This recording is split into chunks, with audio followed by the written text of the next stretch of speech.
Morning, Quackhawks. Welcome back. It is Tuesday, which means, yes, it's reading day, which is my most exciting day of the week. I think it's the most important thing that you can do on a regular basis, and I really want to encourage you guys to pick up that habit. Here's a big chungus. It's a big chungus. It's a big chungus. It's a property song. It's a big chungus, oh yeah.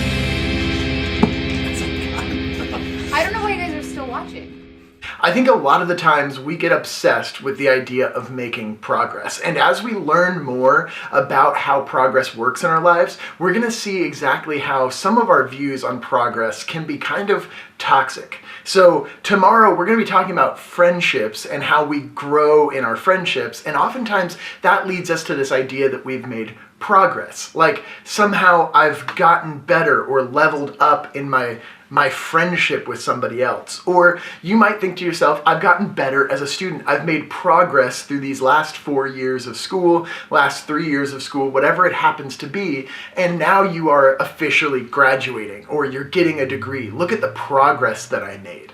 And these ideas of progress end up informing everything about our lives. We think to ourselves, wow, I'm really going to accomplish something once I've made it to a certain level in my life. And in actuality, there's very little progress that we're making, especially when we look at things in a very grand scheme. When you look at the universe as a whole and you wonder how much progress humanity has made, think about how little we could possibly know about the universe.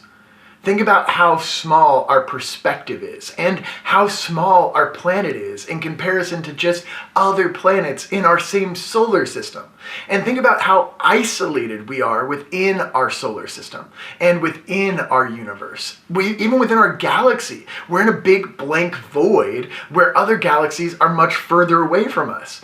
So this idea that we would suddenly, in your lifetime, make progress within a universal perspective is very unlikely.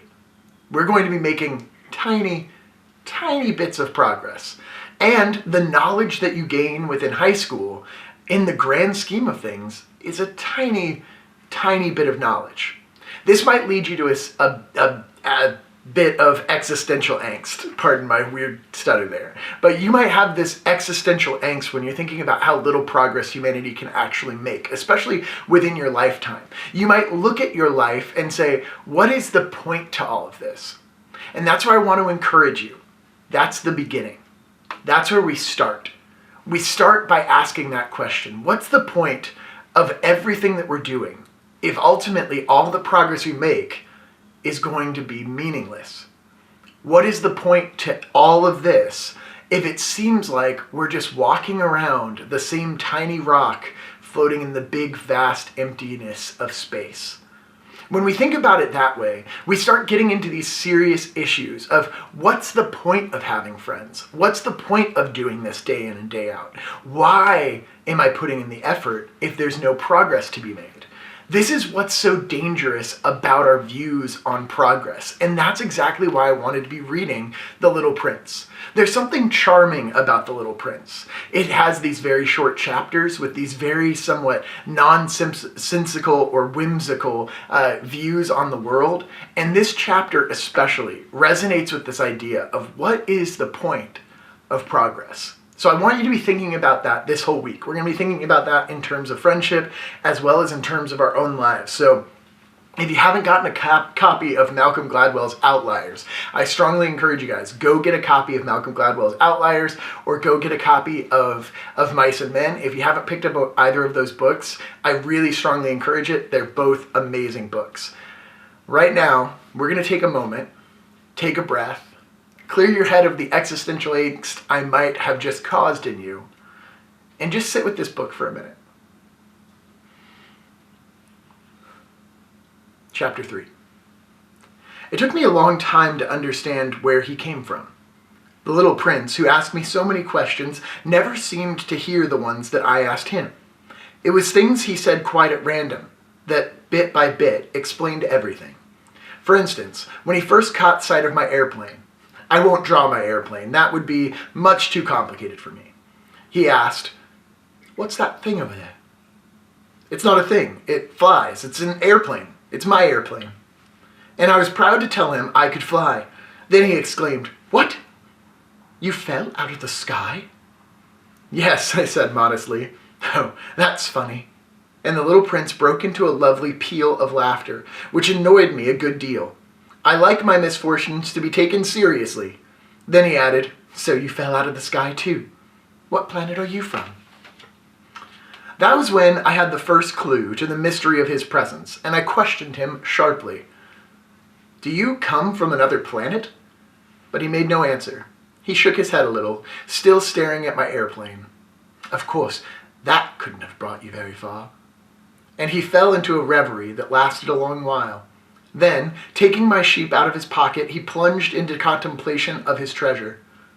You can imagine how intrigued I was by this hint about other planets. I tried to learn more. "Where do you come from, little fellow? Where is this, where I live of yours? Where will you be taking my sheep?" After a thoughtful silence, he answered, "The good thing about the crate you've given me is that he can use it for a house after dark." "Of course.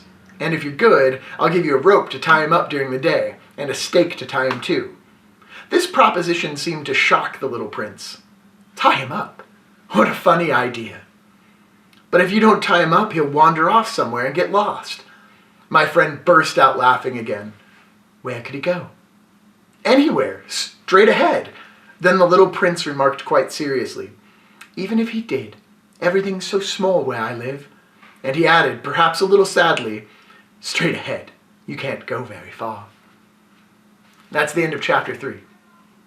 I think that those words resonate with us differently when we think about it, especially in times like this. Straight ahead, you can't go very far. So if we know that we're just walking around the same tiny rock floating in the mass ocean of space, what's the point? How can we find it together? I want you guys to watch these videos and take the challenges this week and try and figure that out with me. With that being said, snap your quacks, do your packs, and everybody yell quack, quack.